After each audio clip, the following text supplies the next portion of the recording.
Destinations together, won't you set me free? I'll take a train, a plane, a big cruise ship, it doesn't really matter to me. Destination people always seem to find the magic and the mystery in this beautiful world. Don't get left behind.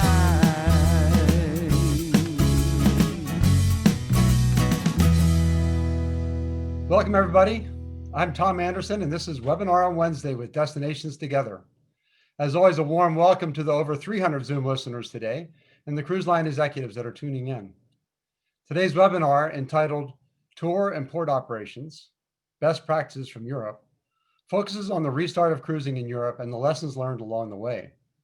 It also signals that the restart of cruising in the Caribbean region is within reach. The CDC no sail order is set to expire at the end of October, so there is a potential pathway to resume cruise operations in this region. This must be done, however, in a thoughtful and cautious way to ensure long-term success. As Frank Del Rio said last week, it will be a measured and phased restart, ensuring the health and safety of cruise line guests, crew, and destinations. Today's webinar focuses on best practices and lessons learned from the port and tour operator perspective, based on the ships presently operating in an Italy, Malta cruise bubble. A wealth of knowledge will be presented, and it will move fast. Take notes and feel free to post questions during the session. Today's presentation is hosted by Destinations Together, which is an open platform of relevant information and collaboration to support the tourism industry. It is designed to help everyone connect, collaborate, and hopefully find solutions to bridge the gap until cruise ships and tourism return to your region. As a reminder, both Larry and I have a wealth of experience in the cruise industry, especially as it relates to destinations and shore excursions. Specifically, we focus on the development of cruise experiences, destination analysis, product development, business strategy, and more. Please contact Larry or me directly to discuss specifics of your business so we can assist you in a more individualized and focused way. I'll turn this over to Larry to share some important information and then introduce our moderator and guest speakers for today's Destinations Together webinar on Wednesday. Larry? Hey, thanks, Tom. We want to thank you all for joining us today. We're glad you're here. Before we begin, let me remind you of a few housekeeping items. We are recording this webinar and we'll upload it to our website in the next several days. There's a Q&A tab below on your screen. Our moderator for today's webinar, Mark Robinson, will be reviewing the questions during the webinar, so feel free to type in your questions throughout the session. Also encourage everybody to vote on your questions so we make sure we hit the most relevant ones. Please remember, we and our guests are providing our opinions and possible sources for further intel. Mark, Stephen, Sam, please join me by opening up your video and unmute as I introduce each of you and then turn it over to you, Mark. We're happy to have Mark Robinson, Head of Business Development for Global Port Holdings, with us today to moderate today's sessions focusing on tour and port operations and best practices for Europe. Today's notable panel features Stephen Xuereb, COO of Global Port Holdings and CEO of Valletta Cruise Port, and also with us is Sam Mifsud, Managing Director of SMS Travel and Tourism, to discuss and provide some real-life experiences, perspective, and intel. I want to thank you three for joining us today from Europe. I know it's early evening there for you. Hopefully you got your dinner beforehand.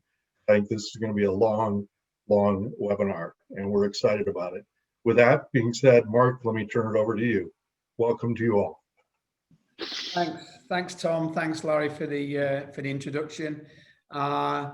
I just also wanted to say congratulations, Tom and Larry, for last week's webinar, Antigua and Barbuda. I joined it, so a big hello to all our friends in Antigua and Barbuda. I know there's a lot of them on the call tonight. Also, a big hello to all our colleagues, friends in the industry, cruise line executive, port operators, tour operators, port agents from all over the world. We can see where you're all dialing in from, so thanks very much for joining us today. It's a real pleasure to be the moderator for today's session. A lot of you already know me. My name's Mark Robinson. I'm the head of business development for the EMEA area and Asia Pacific area for Global Port Holdings. I'm sat here tonight in our wonderful office, the Global Port Holdings office in Barcelona, Spain. As you said, Larry, Tom, it's 8 o'clock in the evening for us guys. My two colleagues, Stephen and Sam, they're both sat on the little island of Malta. And I want to stress that, tonight's panel is all about listening from these two experts who have actually put together handling the first cruise ships in Malta. So it's really great we've got you both online, because I think a lot of the Caribbean islands who are on here today's call can relate really to you guys, because it's an island that you live on. I think first of all, though, to introduce today's session, tour and port operations, the best practices that we're learning here in Europe. But just to give you a snapshot, if you're not already up to speed with what's really happening in Europe, it's pretty evolving, the situation at the moment with the cruise ships in Europe. We are seeing a second spike as well of the virus in many countries. You probably noticed that on the news. But still, cruise ships are starting to sail, which is the most important thing. A few things, a piece of great news today, a cruise line, Swan Hellenic, which was a cruise line that's restarting operations, announced today that its third ship is going to be, just ordered a new third ship, which is great news. Also, the Canary Islands, part of the Spanish island chain in the Atlantic, they announced recently they'll be opening cruise to foreign cruise vessels. So a lot of European vessels will be starting operations. But just to mention a few companies who are up and running with operations, and it's in no particular order, it's just how I'm thinking it. One of the first ones was Sea Dream. Sea Dream Yacht Club started with one ship and then expanded to 2 ships. Penant have been sailing out of France for a number of months as well. But the mainline cruise lines that a lot of you will be more aware of. So TUI started cruising in August with some blue cruises out of Germany, cruises to nowhere.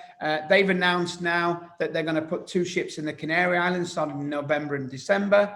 They've also started a cruise out of Greece, which is going to Greece, to Athens and various other parts of Greece. MSC, who will be focusing on today, and Costa started operations. MSC was the first ones to start with any major cruise line, with the MSC Grandiosa doing 7-night cruises out of Italy, touching Malta, where Sam and Stephen can talk about that in a little while. They've also just started this weekend, they've started their second ship, the MSC Magnifica, which is sailing on 7-night West and East Med cruises. Fantastic, great news from MSC. AIDA Cruises, the AIDA Blue started her 7-night Italian operations at the weekend as well, with more cruises announced now from AIDA, with AIDA Stella, AIDA Perla, AIDA Prima, all sailing in various destinations here in Europe. And also they're looking at a program out of Dubai. So this is all really positive news. Moving as well to Costa, and we'll talk about Costa in today's presentation. Costa Cruises, part of the Carnival family. They started in September with 7-night cruises, Costa Deliciosa.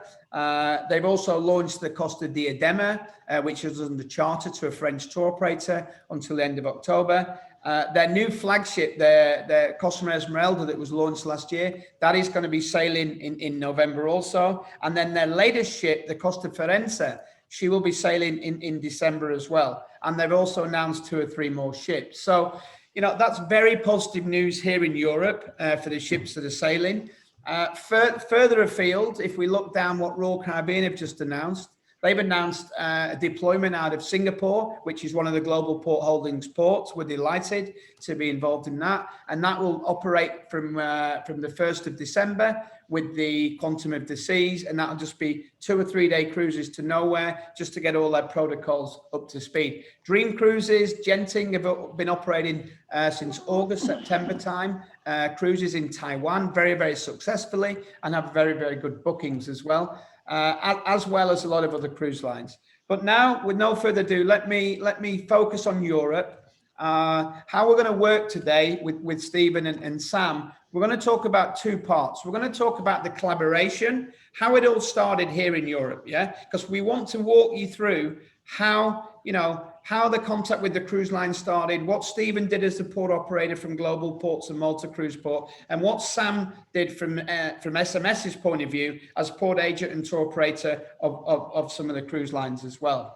So I think, first of all, Stephen, can you sort of explain to the participants, how did it all start? What did you get a phone call, or how did it happen?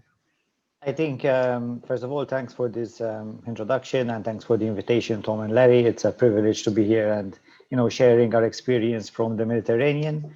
Both Sam and myself come from a small island, the Mediterranean island of Malta, with a population of 450,000 people. But we both have international experience. I'm the CEO of Global Ports, where we operate 19 cruise ports around the world. So at the first sign of this COVID pandemic, way back in January, February, we started a process across all our ports whereby we wanted to get our ports, so to speak, post-COVID ready. And we started working on protocols in order to have these implemented in all our ports. We noticed at the time that there were a lot of, information coming here and there from European healthy gateways, from the IMO, etc.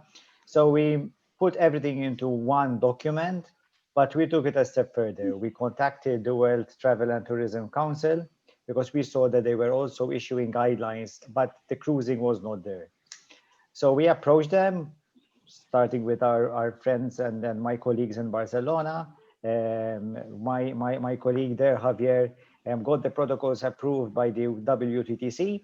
And then we followed this in all our ports, and we got the safe travel stamp for all our ports in the network. Here, Stephen, on There's the a wall picture there behind you. And this was the first message of the cruise lines. Listen, gentlemen, ladies, we are ready to welcome cruise ships whenever you're ready. So we started a prolonged discussion with the stakeholders involved in our island. I got in contact with Sam. We approached the health authorities. We approached the tourism ministry in order to support us in this. And we started negotiations as soon as we had the first cruise line, which was MSC, interested in coming to Malta. This was not without any challenges at the time, where the cases were increasing and you're trying to bring a cruise ship with thousands of people on board to this island.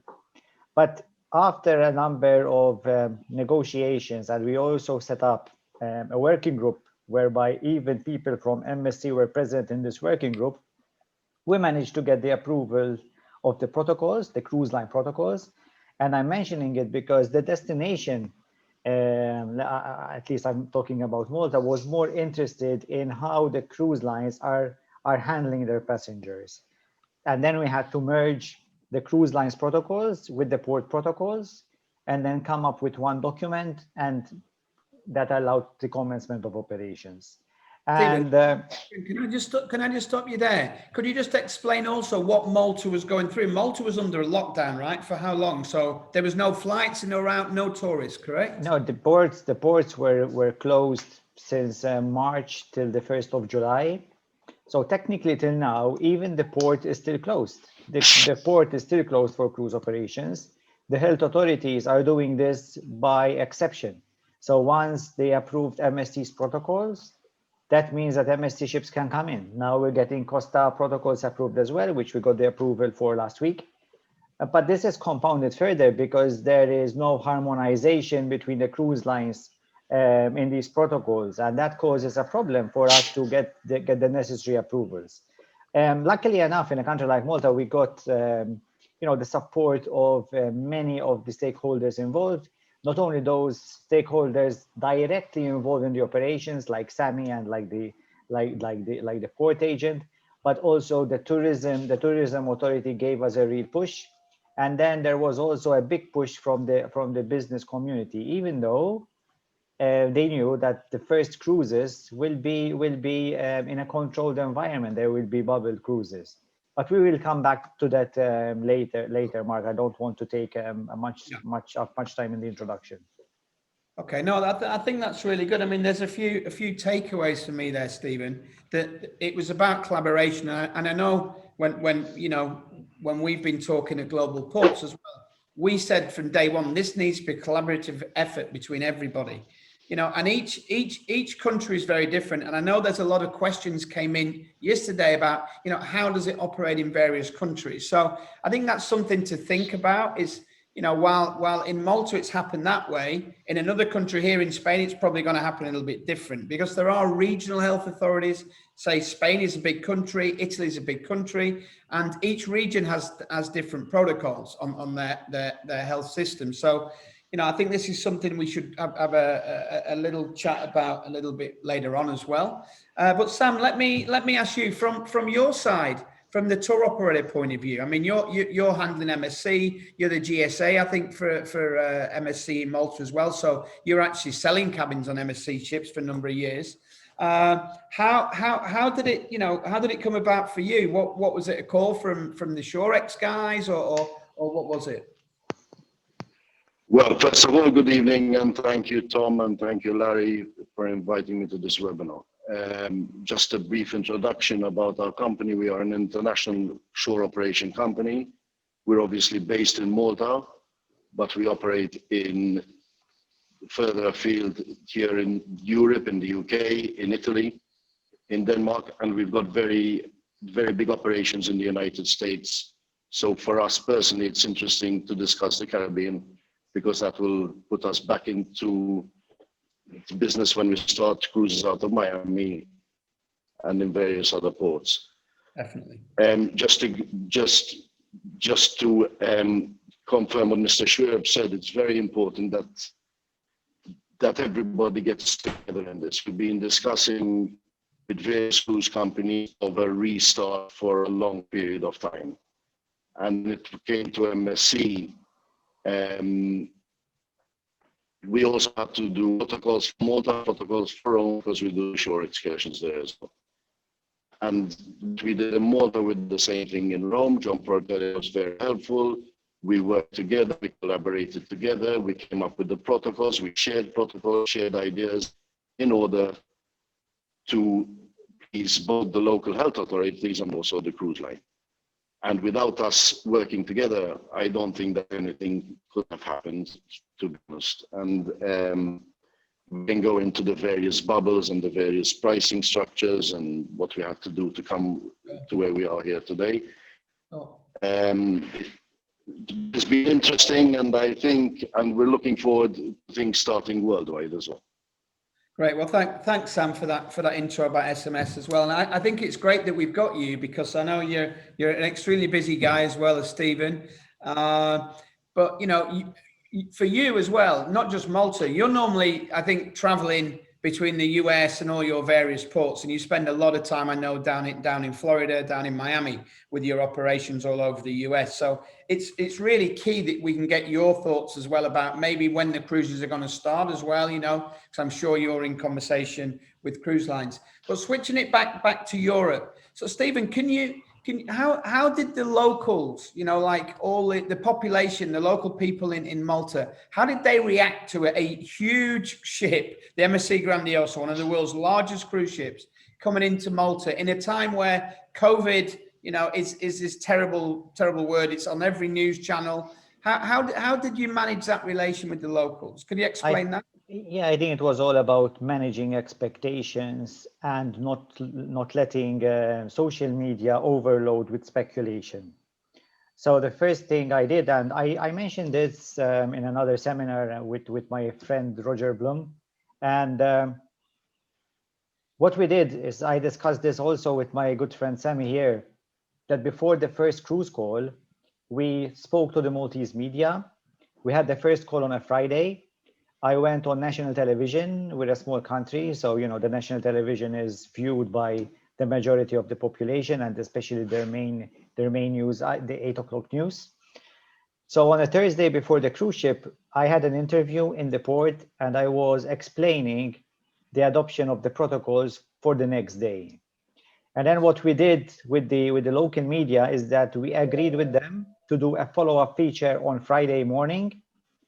And then they interviewed the likes of Sammy and his team and the bus drivers and the tour guides who were being swapped before the operation. So the public, got comfort that what we were promising in terms of protocols were actually being observed. And this, I think, worked a long way in having this positive feedback. and we didn't have any backlash, no, Sam. So it went on about with flying colors.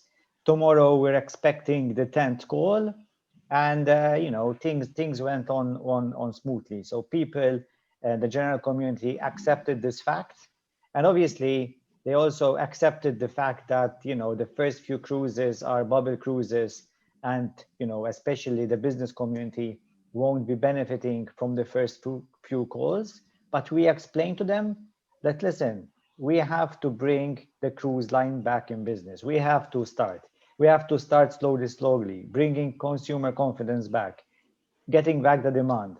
And with the protocols that the cruise lines are adopting, I think now it's one of the safest holidays that one can embark on, because not even the cruise lines are, not even the airlines are swabbing all passengers. No, unlike what MSC are doing, and unlike what Costa are proposing as well, that they swab everyone before coming aboard. Not to mention that the crew on board are swabbed 3 times before they commence their duty. And they're also bringing the tour guides and the bus drivers to the port 2 hours before the tours commence to get them swabbed as well.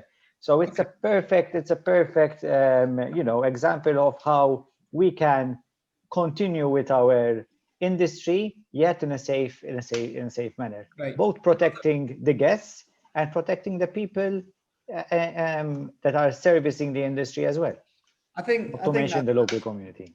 I think that's key, Stephen, and thanks for those open comments, because I think, for everyone on today's call, it is about this collaboration. It's about communication, okay? Because, a lot of our friends on the call from the Caribbean, they live and breathe the cruise industry, yeah? So I think it's important for them to hear how you did this. And I think for me, I wrote it down, the media, national TV, that you were interviewed, Sammy was interviewed, all the key stakeholders were interviewed. So that, for me, is actually giving some comfort to the local population, that you guys are working, in conjunction with the health authorities, the Maltese Prime Minister, the whole of the government, yeah, to make this happen for the benefit of Malta. Sammy, what about from your side? What did MSC ask you to do on these first calls? Stephen sort of mentioned a little bit there about testing bus drivers, but I think for today's call, it'd be really great if you could explain exactly what protocols you put in place and how it works the day before or the day of the call, etc. Well, let me start on the general protocols that we had to abide by. We obviously had to. We need to swab all bus drivers, all guides. We even take the passengers to the crafts village for a bit of shopping and a bit of a restroom stop. So we swab them as well. We have a full day tour of a restaurant, so we get them to be swabbed as well. The restaurant is kept on exclusively for the cruise passengers until they leave, so nobody else can go in. The places we take them to the craft village is exclusively for MSC passengers for the entire day. So like that, there's no intermingling with other people, and it's clean. We also have to get certification of all the buses and the restaurants and the places where they go, places of interest of the sanitization that they do on the night before or the morning of. We had to create bubbles. At the beginning, we started with 15 people per group, because that was the local guidelines that we had from the local authorities. So we had 1 guide per 14 passengers. The buses, on the other hand, we could load them up to 50%. So those were the local guidelines at the time. Unfortunately, due to the COVID cases here locally, that changed a couple of weeks ago, and it's now a maximum of 10 people per group while outside the bus. So what we did is we had to put 9 passengers on the guide per group, but we could put 2 groups on a coach. So at least we saved a little bit of money for the cruise line there. So basically it's keeping everybody in a bubble. No passengers are allowed to mingle out of the group. we need to make sure that they keep their social distancing outside the bus. We also have a protocol where the passengers sit in the seat on the bus. We give them a seat number. So when they get off the bus to go to a place of interest and then back on the bus, they have to get back on that same seat. So these are a few of the protocols that we've had to obviously implement. That's great, Sammy. In Rome, exactly. In Rome, on the other hand, it was a bit easier because the groups can be of 30 passengers. So that has been a bit easier than Malta, to be honest. Okay, Sammy, we just got a question came in, a couple of questions that maybe at this point I can ask you. One question is, you know, how long do you expect the cruise lines to be, you know, having these protocols and operating a cruise bubble? And that question came in from Kirby Day. Hi, Kirby, thanks for the question. Do you think this is going to last a long time? Is this a feeling you've got, or is it something, you know, like the rest of us, we don't really know? This is, again, my personal opinion. It's nothing I've heard from out there. But I think until a vaccine comes in and things change, things could be running like this for the time being. Okay. I can't see it changing before a vaccine comes in. We all wish to have a crystal ball at the moment, Mark. I'm trying to create one, a global ports crystal ball. Yeah. So something else, Sammy, when you say testing the drivers, I think this is something, if you could just explain a little bit more about it. We've got a question from that came in live as well tonight. When you say just testing the drivers, can you explain what tests you do with the drivers? Is it you as SMS testing the drivers, or is it MSC? No, it's MSC. It's MSC that provides the rapid tests, the rapid swabbing tests. I'm not sure exactly what it is. Maybe Stephen can help me out here. Antigen, but it's a rapid test. The antigen rapid test. And is that done in the terminal, or where is that done? Is that when? That is done in the terminal first thing in the morning prior to any excursions being sent off. Okay, so I think for everybody on the line, do you bring the drivers like 1 hour or 2 hours before them with the local guides? We bring everybody at least 1 hour and a half before, because until you get them all organized, you get the people come off the ship with the test, take them back on, get the results. You've got 40 to 45 minutes until you get the results. So about an hour and a half before, everybody comes down and we do all the tests. And then obviously if somebody is actually positive, we send them straight home to do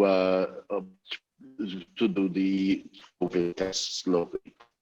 Okay, another question, Sam, because it's quite interesting. There's a lot of questions popping in really fast about this section. Did you get any pushback from the guides and the coach drivers having to, operate a service with cruise ship guests? How did you manage that? At the beginning, to be honest, especially, and I think this is Europe-wide, most of the guides are of an, how shall I put this politely? Retired age. Okay, I don't want to offend anyone. So unfortunately, a lot of guides obviously did not want to do it because they are the ones who are either living with their old parents or their husband has something. But the fact that they knew that they're going to be tested actually helped us to get them to come and work, because they have a peace of mind that at least they have a negative test and everyone on board their bus has a negative test, including the driver. Okay. So it gives them a good feeling. I think if it wasn't for the test, we would have struggled much more to get guides. Remember, now with these, Malta's very limited. We're only 400,000 inhabitants. So we don't have a lot of guides. And you're talking about groups of 9 people who are having to find 60, 70 guides at a time. So it's not easy. Right, I guess so. And I've got another question that's just come in. And before I move back to you, Stephen, because we'll just keep on this because it's based on tour operations. Jose Senecaribo from BC Tours in Spain is asking, Sammy, do you bring in spare guides and drivers just in case on the morning that a driver or a guide test positive for COVID? How are you managing that? Let's be honest, we have had tests positive for COVID. So it has happened that a driver tested positive with the MST test and went to do a COVID test and was negative. So so we have had the situations. You know, I don't want to act as if we haven't had any issues. But yes, for every cruise call, we are bringing down 1 or 2 spare buses and 1 or 2 spare guides. Always. Okay, well, I think that's great that you can be honest. And if I may add to this, Mark, it's also at the terminal, once the tour guides and the bus drivers are waiting for the tests and to come back, even with the limited space we have, we're keeping them at a distance inside the waiting room, because otherwise it defeats the purpose if you have them mixing together until they're waiting for the test. So we're putting chairs at a safe distance from each other inside our terminal, and once they are waiting for their test results, they have to stay in their place and not mix with their colleagues. Otherwise, it defeats the whole purpose. Otherwise, it would be a bigger headache for Sam. Rather than replacing one, he would need to replace 20 drivers or so. Yes, exactly. And what happened on the first time we got a bus driver who got tested positive? They had stopped for a coffee, about 4 or 5 drivers on the way there. So we had to get rid of 4 or 5 drivers. Exactly. So we told them, listen, don't stop on the way. Come straight down to the terminal. We'll give you coffee there, don't worry. So these are all great lessons learned. Stephen, there's another question just coming as well. Maybe you could answer. What about all of the staff at the terminal? So like the immigration, the police, everybody, because they're obviously interacting with passengers. So what about those? No, we had asked the cruise lines, both cruise lines where we have the protocols approved. And they told us those who are not in a prolonged contact with the guests, they don't need to be swabbed. So if you have a security at a checkpoint and the guests are just passing through and he's just checking their ship card, or any janitor cleaning the terminal and he's not in constant contact with the passengers, they don't need to be swabbed. So that was the agreed protocol and that we're adopting. Okay. And what about? There was a 15 minutes. Sorry, Sam. Sorry, Mark. There's as far as I know, if the person is not in contact for longer than 15 or 20 minutes with a person, it doesn't need to be tested before. Exactly. That's the number, 15 minutes. Okay. Just asking, these are some questions that are pertinent questions that are coming in from all the audience. What's the sort of participation like, Sam? Can you sort of say if, how it's working? Because when we're talking about this bubble cruise, let's be clear. So it means that the ship is the bubble, the ship's clean. So all the crew are tested. Stephen, the crew don't get off the ship, right? The crew are not allowed off the ship. No, they're not. They're not. Okay. It's not being widely mentioned that crew are not allowed any shore leave. But that is the practice, and it's understood. If they're operating a bubble cruise, then they need to protect both the crew and their guests. Definitely. So thanks for answering that. But what Sammy, the participation, is it like it was normally pre-COVID, or how is it? No, to be honest, the participation is much better than pre-COVID on the MSC excursions. I mean, in Rome, we're operating at about 90% participation. In Malta, because the Italian government imposes a full COVID test when you return, the participation is slightly less because people don't want to go through all that hassle again. Okay. But in Malta, we're about 70%, more like 70% are going on tours. Well, that's and anyway, historically, Malta always had a lot of independent guests, and because of this bubble thing, obviously that has reduced, and there was a better take-up in terms of shore excursions. So for our tour operating friends on the line, that's pretty interesting to hear. That the tour participation where Malta was. I remember from my days into cruises, Malta was low participation. So is that your dog, Sam, or yours, Stephen? Whose dog is it barking? No, Sam's. I've got 3 dogs, so it's a bit of a hassle. I'm sorry. I was looking around thinking there's a dog in the office. It's only me here.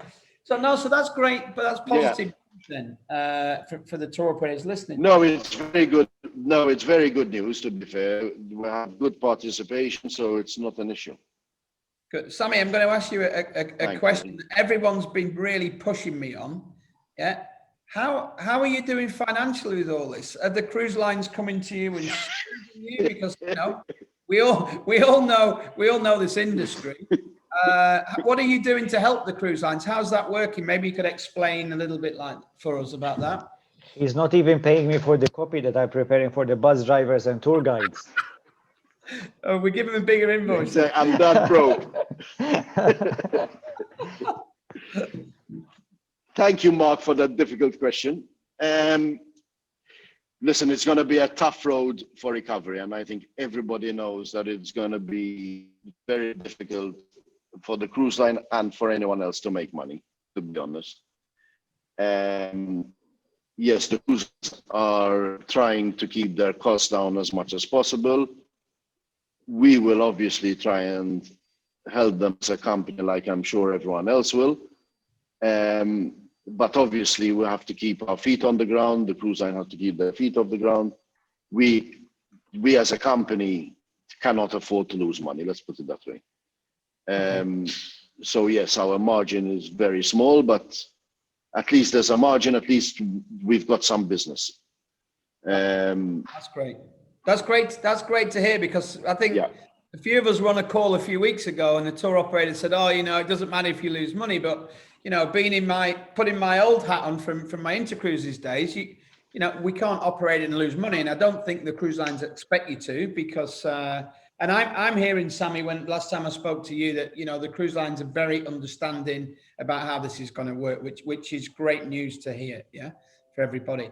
Stephen, what about the local community? There's questions coming in, and you and I have spoke about this in our regular meetings, but how is the local community seeing it? Like, there's a lot of local vendors, independent tour operators, like hop on off bus companies, all these people who, have lived on the cruise industry, and all of a sudden Sammy's taken them in his bubble from MSC to Sammy's coach to Sammy's, designated restaurant.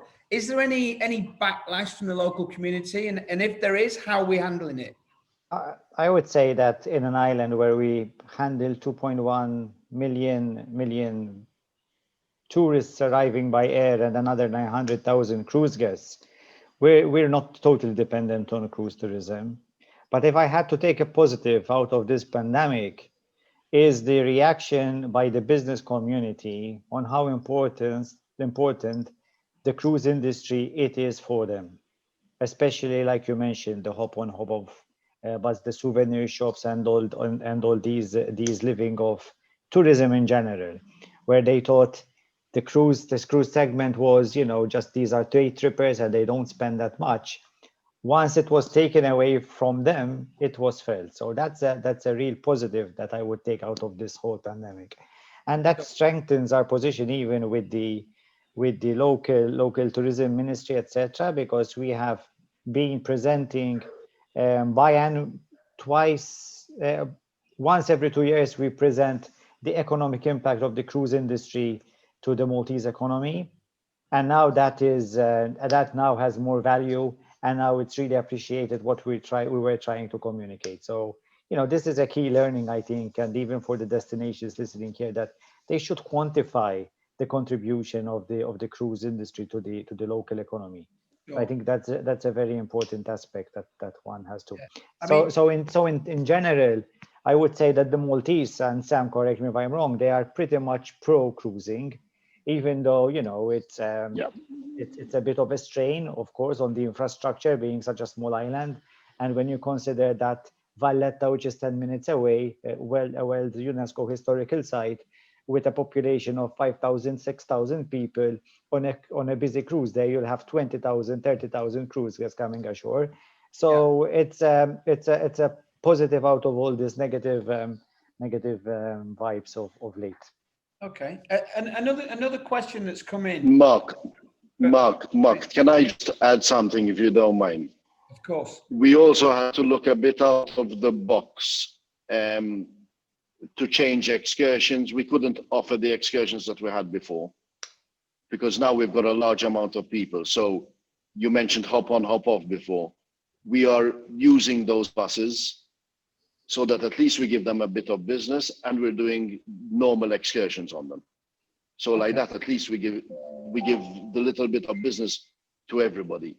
We also had to implement for every excursion the whispers for everybody because of social distancing. I forgot to mention that before. All right, thanks. So you know, whispers for our colleagues in the Caribbean. It's probably not something that you've had before. That's the headset systems where, you know, it allows the guide to talk to a small group, and they can keep some social distancing. So I think that's good, Sam, that you mentioned that. Thanks, and I think that's really important. But when you say that you've changed the excursion program, could you sort of go into any detail, or what have you had to do? I mean. So we've had to come up with other ideas because obviously we want to try, you know, as these excursions is the only way to get onto the island. We did a lot more panoramic and just walking around visits rather than inside visits, so that we could take bigger volumes and avoid going into all the places of interest and things like that. So we have to change our idea slightly. Okay. Maybe for those who are listening and they don't know much about Malta, Malta is 45 kilometers wide and 20 kilometers long. But we are blessed to be in the middle of the Mediterranean, and we boast of 7,000 years of recorded history. And this is because being bang in the center of the Mediterranean, we were always occupied by the ruling empire of the time. So we were occupied by the Arabs, by the Romans, by the Normans, etc. So all of them left a living legacy. So there's a lot to explore, and I think this is what Sam was alluding to, that, you know, some sites that usually you wouldn't go with masks, now there was a rating, and passengers can visit other sites, and it's important because also there needs to be a spread where people go. So I think this is it, that there's more on offer, and since there are a lot of guests that are repeat cruisers, I think this was an advantage as well, because they had something to book where they couldn't maybe visit before. So I think that helped in this take up of excursions. Sure. No, that's good. There's a question came in from Neil Keeling in Antigua, a friend of ours from Rendezvous Tours. And Neil's asking, Sam, did you do anything with MSC for the crew? Because if the crew are in a bubble, yeah, are you doing anything for crew excursions, i.e., and then they could participate in a tour maybe? At the moment, the crew is not coming ashore, but we have been in contact with MSC to do something special for the crew if they are allowed to go on a bubble excursion. They have been asking us that question recently, so maybe they will start something in the near future. Well, that's great to hear. I think, you know, maybe the crew could be used because they're in that bubble, they're clean, they could be used as escorts. What, Sam and Stephen, you know, I'm looking at lovely picture. I know Malta very, very well. Valletta, beautiful port, you know, natural harbour, lots of historical things to do in Malta. When you have one cruise ship, yeah, that's fine. How are you going to handle when there's 4 or 5 cruise ships? You know, how's the planning of that? The thought, is there any double ship days or triple ship days coming up or not? Mark, if we are accommodating 4 or 5 cruise ships, that means we're out of this pandemic. Okay, so I can't see it happening now, Mark, and we now have the luxury that we can spread the calls during the week, and you know, once we are at that point, that means that we're over this. Okay, no, because I mean, if you think in the Caribbean, Okay, and that's what we're focusing today on the Caribbean and lessons learned from Europe. The Caribbean normally will have 4, 5, 6 cruise ships together in a port. Has any? But allow me to answer this in a different way. Okay, Yeah. so that was my short answer. Yeah. But this brings me to another point. Okay, if we're arriving at that point, that means that it's even more important for cruise ships to harmonize their protocols. Because looking at the Caribbean, we operate ports in the Caribbean. Most of the time, you'll have a finger pier with five, 6 berths, like in Nassau, and you have one terminal. So how are you going to manage that if the cruise lines are adopting different protocols? So in order to arrive at that point, if this pandemic continues, then we need to harmonize the protocols. There's no two ways about it. That's at least how I see it. Well, that's great. So that's actually one of the questions that came in. People are asking about the protocols between the cruise lines that you guys are handling, so Costa and MSC. And I don't really want to deep dive into, the protocols. I know they've both got fantastic protocols. I know they're slightly different, how they're working. But, that point is really well taken, Stephen, that I think for the Caribbean, the cruise lines or FCCA, Clear, whoever it is, have got to work so closely on their protocols, because there can't be a different protocol for one cruise line and another cruise line. So you correctly said it in our port in Nassau, there's one terminal and 6, 7 ships could rock up at any time. Exactly. So, I think that's something to think about for everyone on the line as well. The other ports in the Caribbean, the port authorities, to speak to the cruise lines. How are they going to handle it? Because normally, on those short 3 and 4 day cruises or 7-day cruises, you always run into another cruise ship. So I think that's a great point to mention. So, Sam, what preparations are you looking at for the start of cruising in Miami? Is there anything on the horizon, do you think, at the moment, or we're hearing rumors? Are you preparing your team and getting ready? My team has always been ready. They're still there.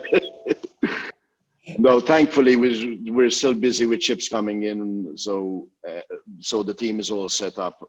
We are again working with protocols in the terminal, seeing how things are going to map out.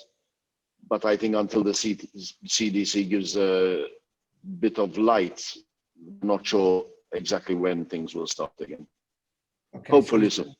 Hopefully soon. Yeah, I think we're all hoping for that. Just another question for you, Sam. When the guests go on tour, and bearing in mind here in Europe, we're used to wearing masks. Yeah, it's obligatory to wear a mask to walk out on the street here in Spain, certainly, and I think in Malta as well. It's the law.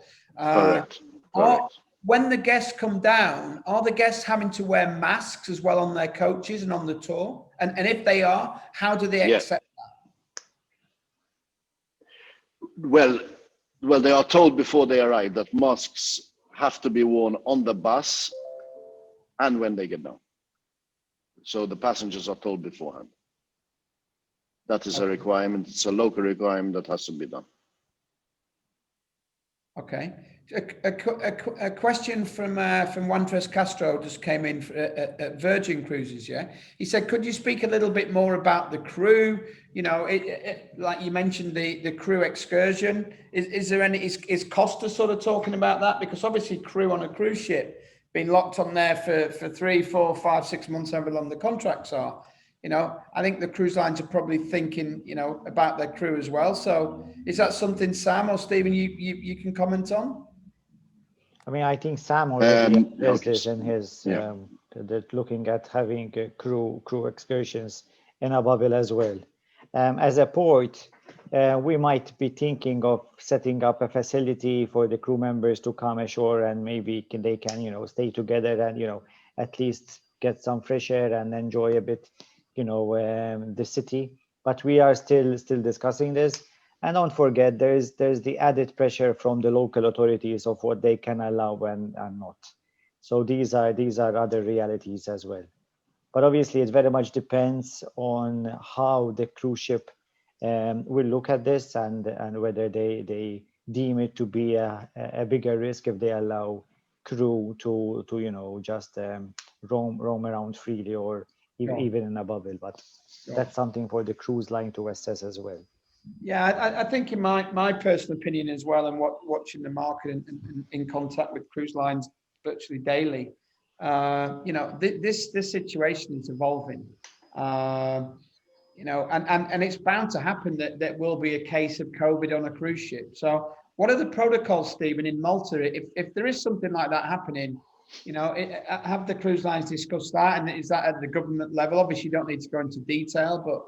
Well, I can't go into too much detail because, most of these specific response factors are very specific to the cruise line. But what's for sure, there are agreements with local hospitals, and the Maltese government has assured the cruise lines that if there's a severe case on board that requires the intensive therapy unit, they will assist.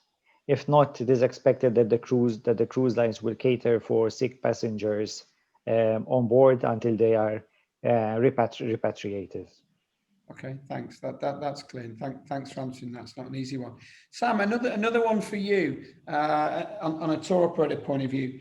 When you say that the excursions are in a bubble, not the coach, not the driver or the guide. If you take the people to a restaurant for a lunch included, how are you measuring that? Is it the cruise line who are giving the certification that's clean, or is that they relying on you to do that? How does that work?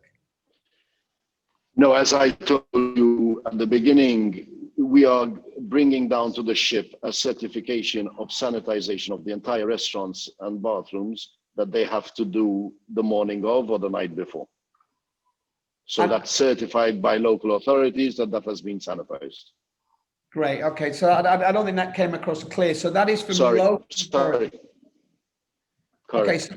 So I think that's good for everyone on today's webinar to understand. So that's local authorities then that are certifying those. Including, yes, including all the buses as well. Huh? Okay. So maybe for everybody out in the Caribbean, Sam, it might be useful to take that as a takeaway that, to work with the health authorities, that they can certify some of the restaurants where the cruiser would normally go, or beaches, or I don't know, whatever they do down in the Caribbean. Yeah. What about?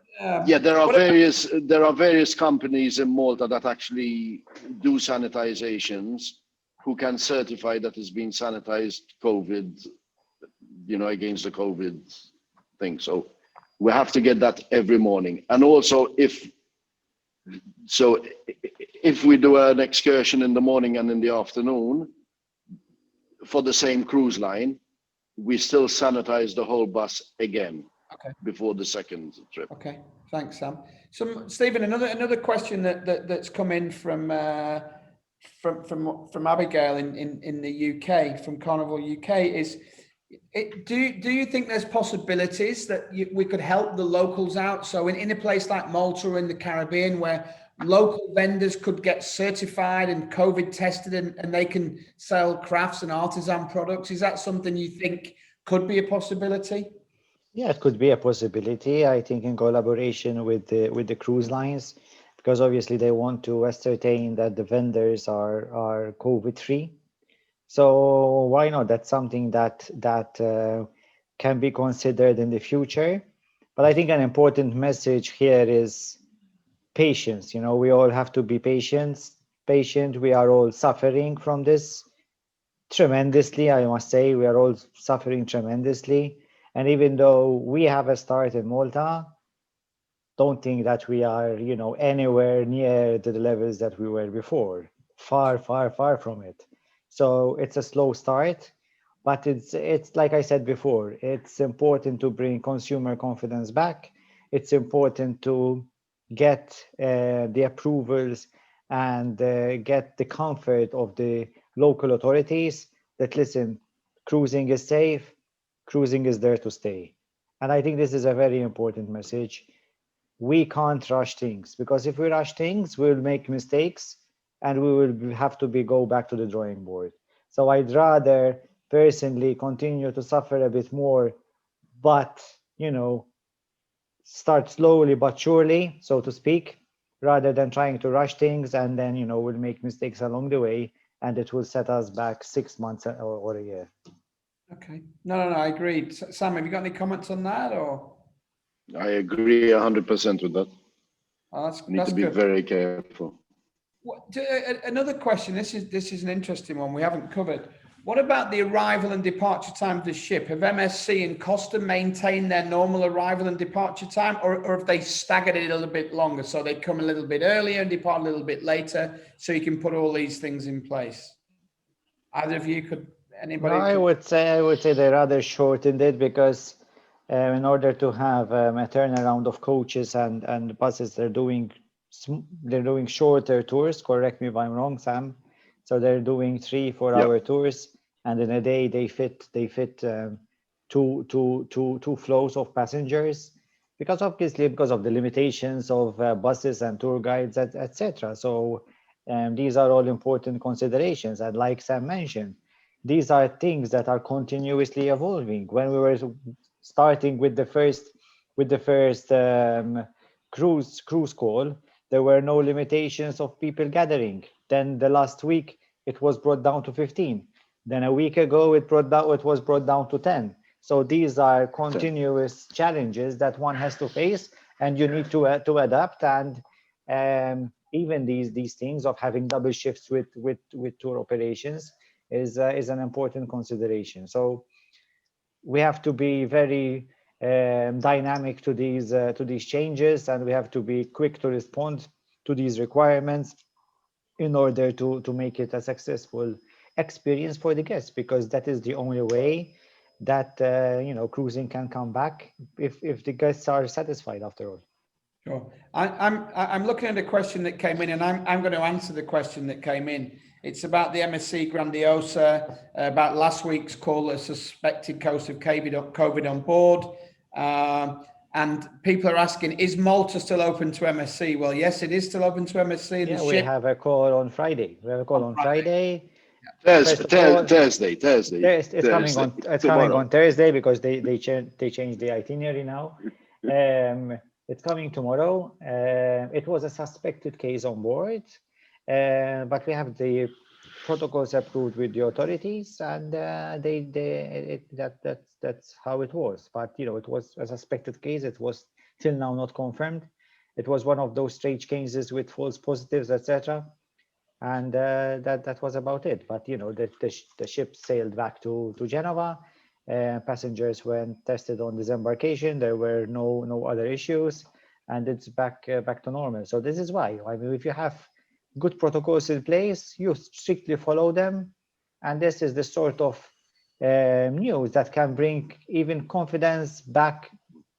Because once people start saying, I see, protocols are working, they follow them through. And I think that's an important message as well.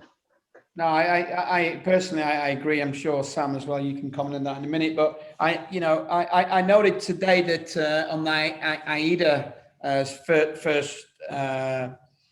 first cruise, that they actually stopped 2 passengers who went off the bubble excursion and tried to go off on their own. So they weren't allowed back on the ship. And I know that MSC did exactly the same. So I think it proves that the cruise line protocols are working. And Stephen, thanks for answering that one, about what happened in Malta. Yes, it is open to business, and that's great to hear. And the protocols were followed between MSC, the port, and the local health authorities. So that's good. Sam, a couple more things for you that you might be able to answer.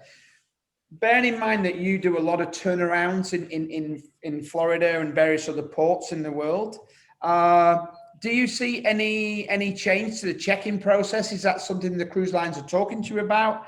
Do you think the ships will again arrive earlier and depart later on the turnaround day? And if so, what do you think is going to happen? The passenger flows will be different. Yeah, I think at the beginning, I think everybody, I think everything's going to be a bit different. The check-in systems are going to be enhanced, that's for sure. So that there'll be no tracking of passports or anything like that. So everything's going to be mainly pre-checked in, I presume. That's what I've been hearing. With regards to ships coming in earlier and leaving later, I don't know, to be honest, at the moment. I think my personal opinion is that there'll be a look at how things will be flowing, but it all depends on the capacity of the cruise line, because there are certain cruise lines which are not going to be going on full capacity at the beginning. Okay. So it could be that it comes in at the same time and leaves at the same time. That's great. But listen, I think we're nearly out of time, but what I've just been talking on the chat to Larry and Tom. There's still so many participants on the call, so we can take a few more questions from anybody and extend it for another 5 minutes maximum. Sam, another question for you is how have your staff reacted, and what training did you have to do with your local team at SMS? Can you give us any insights there? And do you test your SMS team for COVID? So, first of all, we test all our team in the morning. So that's for sure. We had to, prior to our restart, we obviously spent a couple of days going over all the protocols so that all the team members know exactly what's going on, how we're going to operate, what the new normal is going to be. And we did various amounts of training to make sure that everybody is aware of the new way we have to operate. So we spent a good 2 or 3 days training.